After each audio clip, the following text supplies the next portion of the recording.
Bene ragazzi, iniziamo a parlare dell'umanesimo civile. Abbiamo spiegato nella prima lezione introduttiva che cosa si intende per umanesimo civile, l'umanesimo che si realizza soprattutto nella città, nella comunità, l'umanesimo che ha molto a cuore la libertà politica. Ecco, questo avviene soprattutto nelle città di Firenze, ma non solo a Firenze, diciamo nella prima parte del Quattrocento, proprio perché questo umanesimo civile poi insomma si esaurirà quando verrà meno la libertà politica con la presa di potere dei signori, dei medici e la fine delle libertà repubblicane. Abbiamo già detto nella lezione introduttiva, la prima lezione introduttiva che trovate, umanesimo, caratteri generali, trovate all'inizio di questa playlist, ma lo ripetiamo che questi filosofi della prima parte del Quattrocento, soprattutto a Firenze, rifiutano la filosofia sistematica, rifiutano la filosofia tradizionale, spesso preferiscono alla filosofia la retorica, rifiutano poi, questo è fondamentale, la vita contemplativa, condannano l'isolamento monastico a favore della vita activa in latino. In primo luogo la vita attiva consiste nell'occuparsi delle vicende politiche e della propria città, ma poi anche di intrattenere rapporti sociali, lavorativi, familiari, occuparsi insomma delle istituzioni e della società, della comunità. Sono cristiani, ma vogliono un cristianesimo vissuto, non solo un cristianesimo di devozione, di riti esteriori o di preghiera. Abbiamo visto che anche da un punto di vista strettamente letterario il genere del trattato viene un po' abbandonato, viene preferito il dialogo. I temi trattati sono soprattutto temi etici e politici, non tanto metafisici. Alcuni esponenti di questo umanesimo civile sono i cosiddetti umanisti cancellieri, persone che si laureavano in legge e poi lavoravano come notai per queste repubbliche, in particolare Firenze. Vediamo appunto i primi due personaggi di questi umanisti civili, rappresentanti dell'umanesimo civile. Prima di tutto Coluccio Salutati è proprio, diciamo così, proprio il primo da un punto di vista cronologico. Coluccio Salutati nasce nel 1331, muore nel 1406, lui si laurea in giurisprudenza a Bologna, diviene notaio e assume appunto la carica di cancelliere in diverse città italiane. Prima a Todi, poi a Lucca, poi dal 1375 fino alla sua morte nel 1406 a Firenze. Coluccio Salutati è un ammiratore del Petrarca, si considera un discepolo del Petrarca, promuove in tutti i modi gli studi umanistici. Nel 1397 lui fa istituire la prima cattedra di greco all'Università di Firenze, affidandola a Michele Crisolora.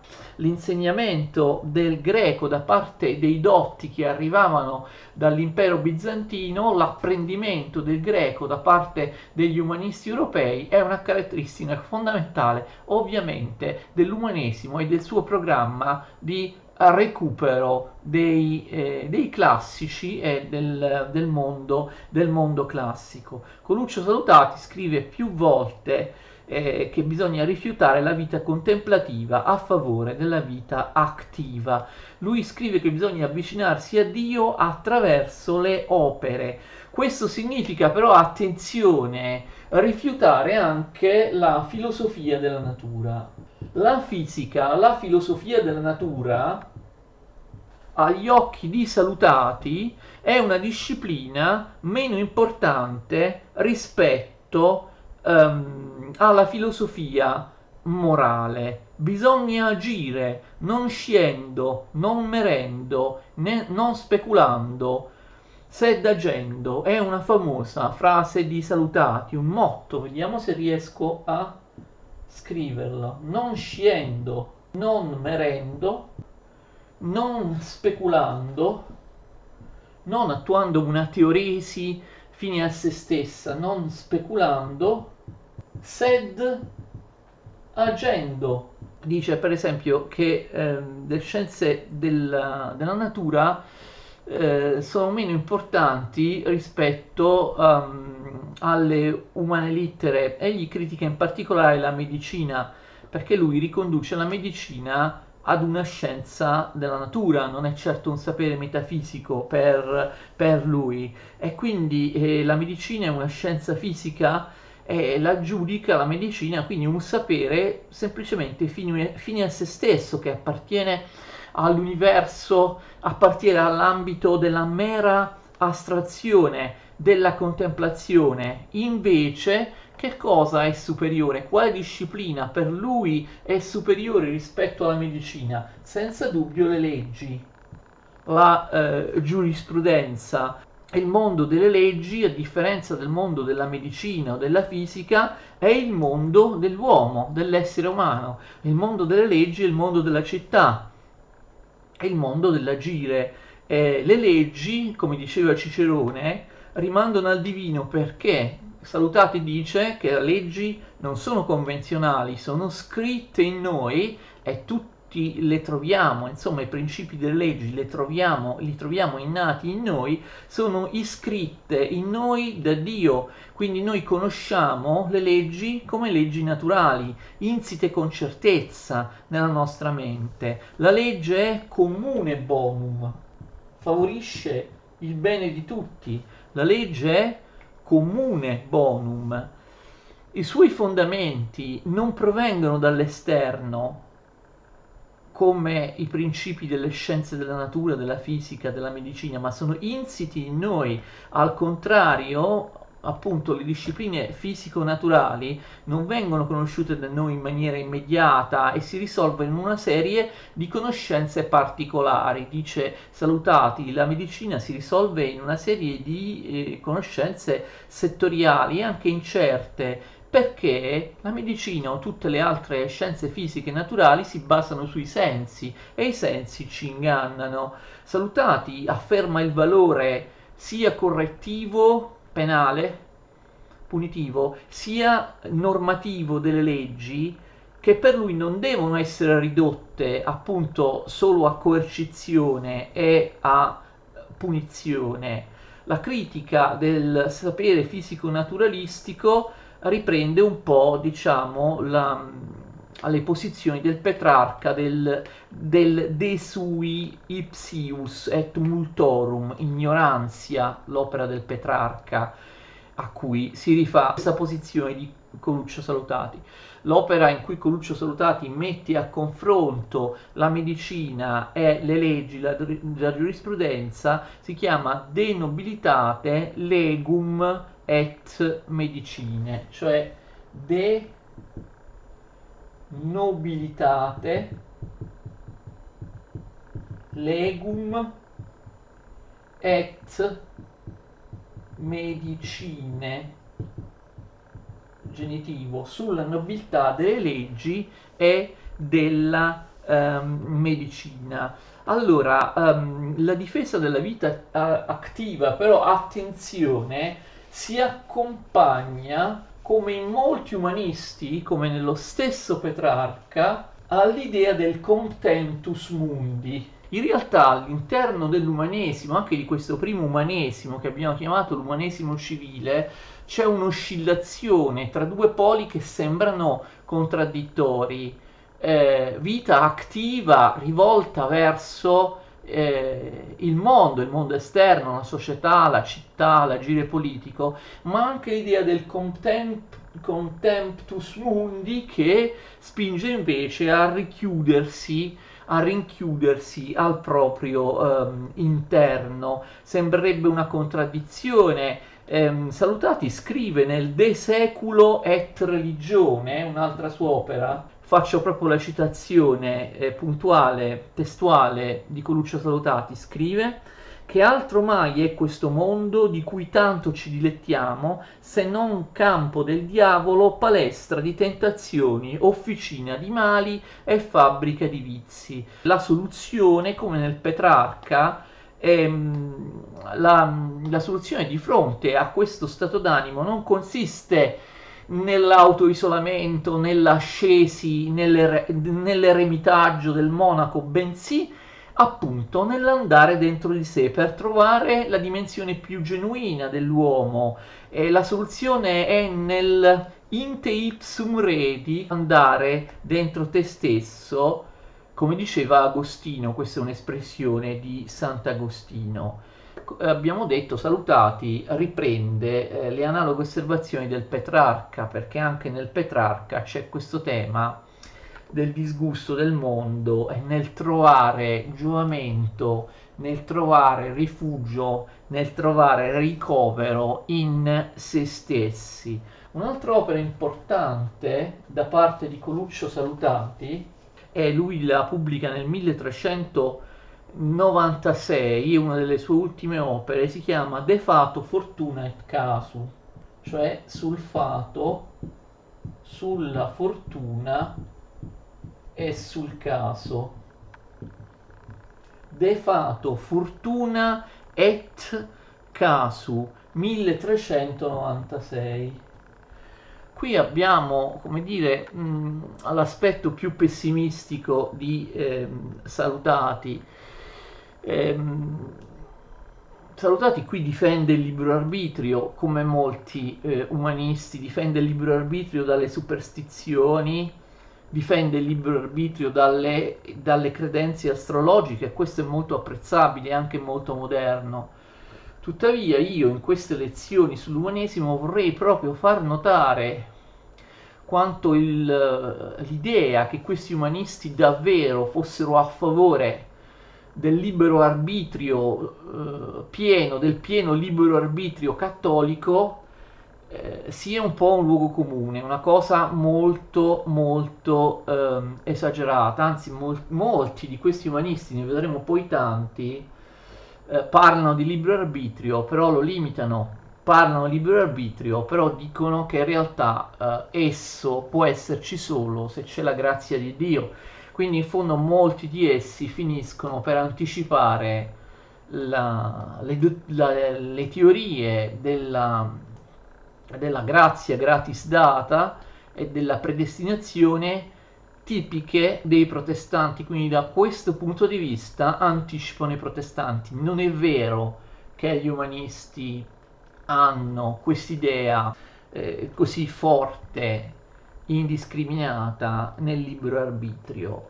Ripeto, Salutati, di fronte alle superstizioni, alle credenze astrologiche di chi dice che le azioni umane sono determinate appunto dagli astri, da certe forze magiche, eccetera, dice che non è vero, che l'uomo è libero. Tuttavia il libero arbitrio, attenzione, non implica affatto che le opere umane servano alla salvezza. Tu sei libero, sì, però in realtà Dio ha già deciso. Scrive Salutati anche qui, perché magari molti potrebbero contestare questa visione, insomma, questa forte presenza della predestinazione all'interno dell'umanesimo italiano, ma io ve lo dimostro, ve lo dimostrerò anche nelle successive video lezioni, anche con delle citazioni testuali. Scrive Coluccio Salutati nel De Fato Fortuna et Casu: nessuno si salva per le sue opere, ma piuttosto per la grazia. La causa della salvezza è la grazia attraverso la fede. È un dono di Dio, non proviene dalle opere. E quindi lui, come tanti altri, anticipa in qualche modo la prevalenza della grazia sulle opere, che sarà tipica della riforma protestante. Molti interpreti hanno messo in evidenza che lui, come altri, si rifanno ad Agostino e a San Paolo da questo punto di vista. È chiara in Salutati come in altri l'influenza della voluntas agostiniana. Ultima opera, insomma, che cito, e così terminiamo Salutati, è l'invectiva in cioè contro Antonium Luscum. È uno scritto in cui Salutati difende orgogliosamente la libertà di Firenze e la Repubblica di Firenze contro la signoria di Gian Galeazzo Visconti, contro la signoria di Milano, proprio perché Milano era in guerra con Venezia e Milano aveva minacciato Venezia, aveva chiesto a Venezia di accettare la superiorità milanese, la cosiddetta pace di Milanese. Passiamo a Leonardo Bruni. Leonardo Bruni vive dal 1370 al 1444.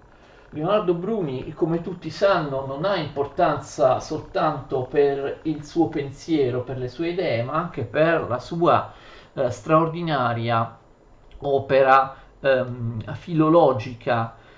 Lui traduce i dialoghi morali e politici di Aristotele, è una delle primissime traduzioni di Aristotele direttamente dal greco al latino. Anche Leonardo Bruni, come Coluccio Salutati, afferma decisamente la superiorità della vita attiva nei confronti della vita contemplativa, che lui chiama rusticitas o solitudo.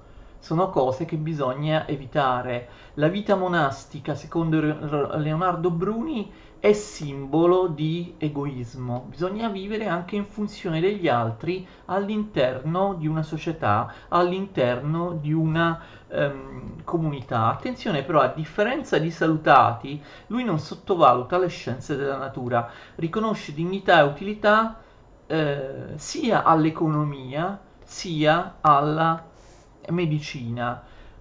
Per lui il diritto, la giurisprudenza, le leggi sono argini alla malvagità, ma è, a differenza di Salutati, che pensava, vi ricordate, che le leggi traessero origine da parametri innati, iscritti dentro di noi in maniera universale, uguale in tutti noi, iscritti dentro di noi da Dio, invece Bruni sostiene che il diritto è soggetto ad una relatività storica, il diritto cambia secondo i tempi e secondo i luoghi.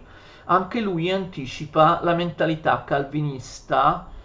In che senso? Perché in un famoso passo lui esalta le divizie, le ricchezze, le divizie, guadagnare, mettere i soldi da parte, spenderli, per lui non è un peccato. Quindi abbiamo una sorta di giustificazione della ricchezza e della funzione sociale e delle conseguenze positive che si possono ottenere grazie al buon uso della ricchezza. Quindi sembra un po' anticipare l'etica protestante.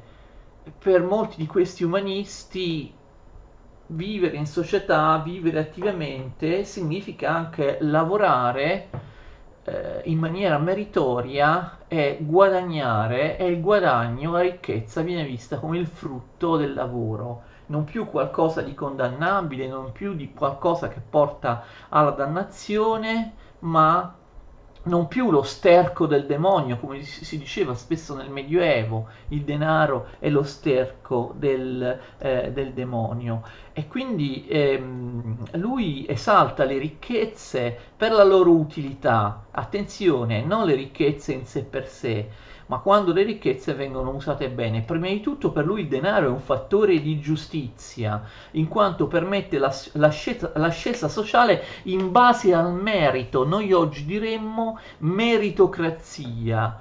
Chi si afferma nel lavoro è intelligente, guadagna, si arricchisce, lo fa in base al proprio merito, e questa è una cosa che lui giustifica. Lui esalta il bonus civis, i valori della caritas e della sodalitas che creano un vincolo sociale. La caritas e la sodalitas.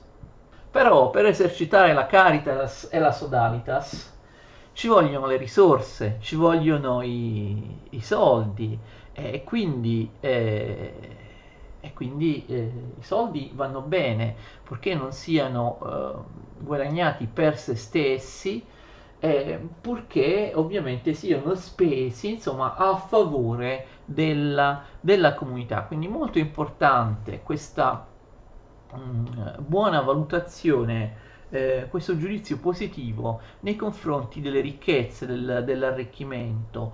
Anche Bruni, come salutati, difende la Florentina Libertas dalle minacce di Milano. Anche lui, come Coluccio Salutati, scrive un'invettiva contro Milano e una difesa di Firenze che si chiama Laudatio Florentine Urbis, cioè ovviamente lode della città di Firenze.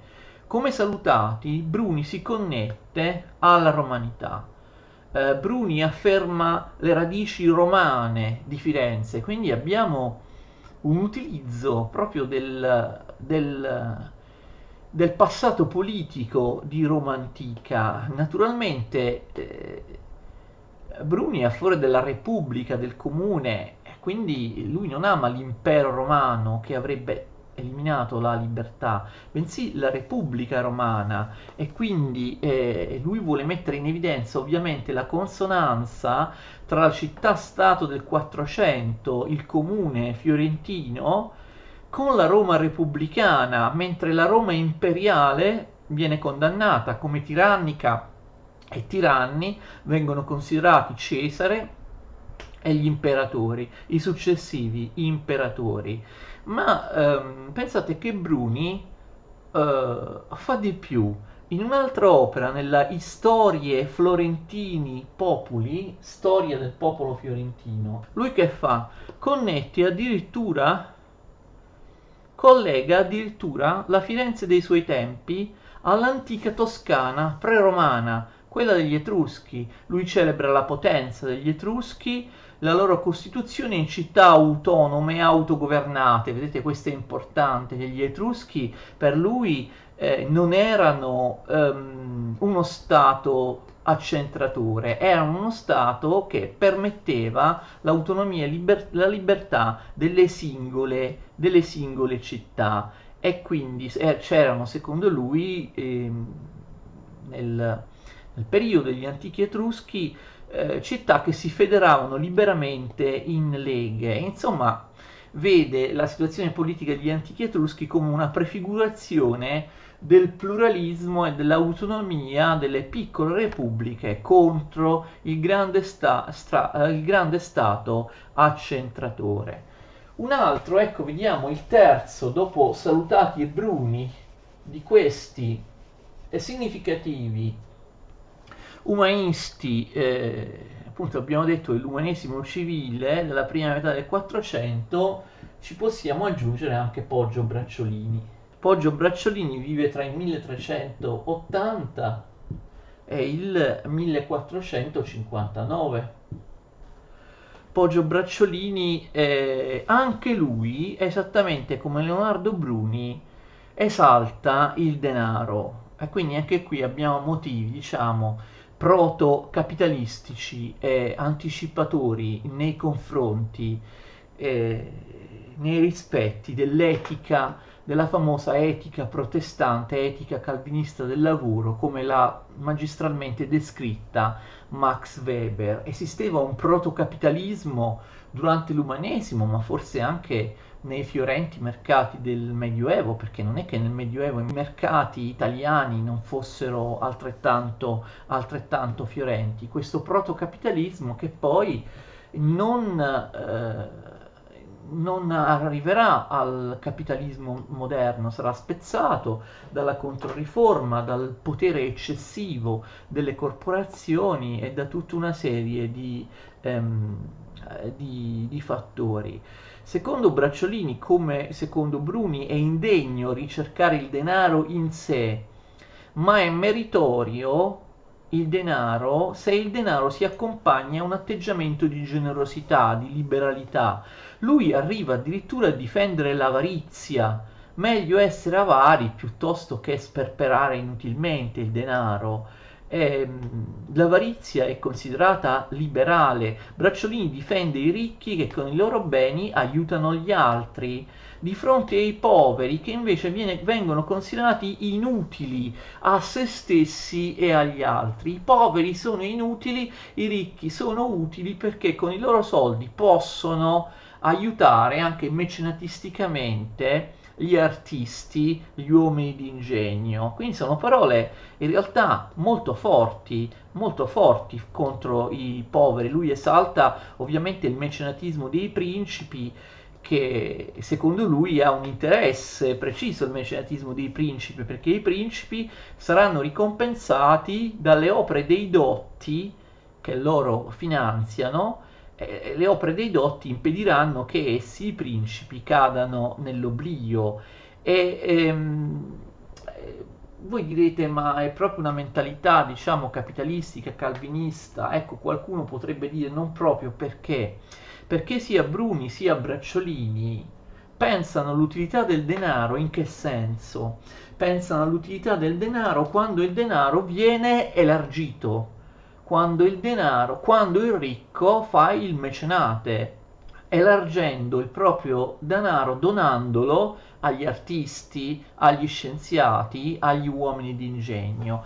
Cioè non vi è tanto l'esaltazione del denaro in quanto creatore di lavoro, creatore di profitto, come diranno, insomma, come si dice, insomma, nella tesi capitalistica, perché il denaro viene reinvestito, no? Più che pensare al reinvestimento del denaro in attività produttive, per aumentare il numero degli operai, per assumere più persone, per produrre più merci.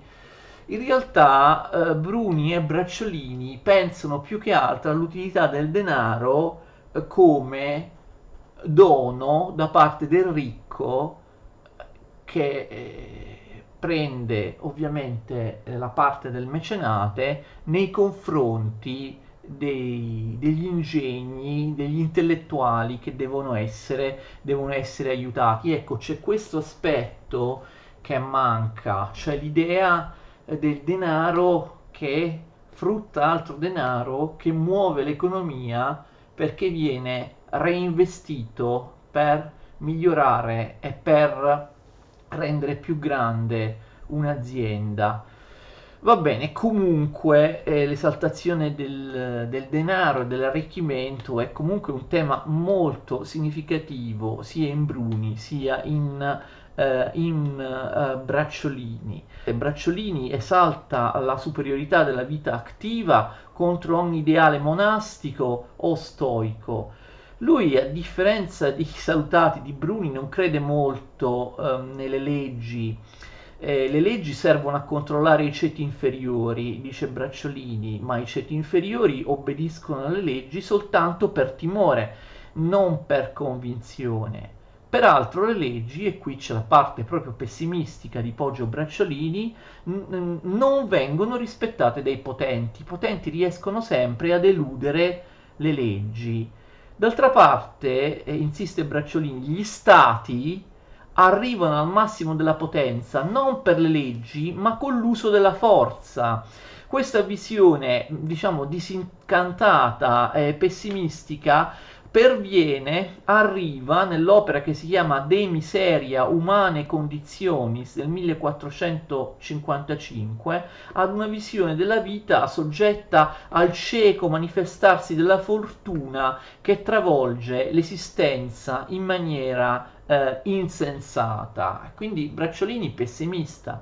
Bracciolini pensa che il valore, l'azione dell'uomo poco può di fronte al precipitare sull'uomo della fortuna. Vedremo poi anche nella prossima video lezione, tematizzeremo ancora di più con alcuni altri autori questo tema della fortuna, la fortuna vista nel senso etimologico di force, cioè di sorte nel senso di vicissitudini, accadimenti che non dipendono dall'essere umano e contro cui l'essere umano ha proprio difficoltà a combattere. Questa visione pessimistica è espressa nell'opera, ho detto 1455, De miseria umane conditionis, cioè sulla miseria umane conditionis, sulla miseria della condizione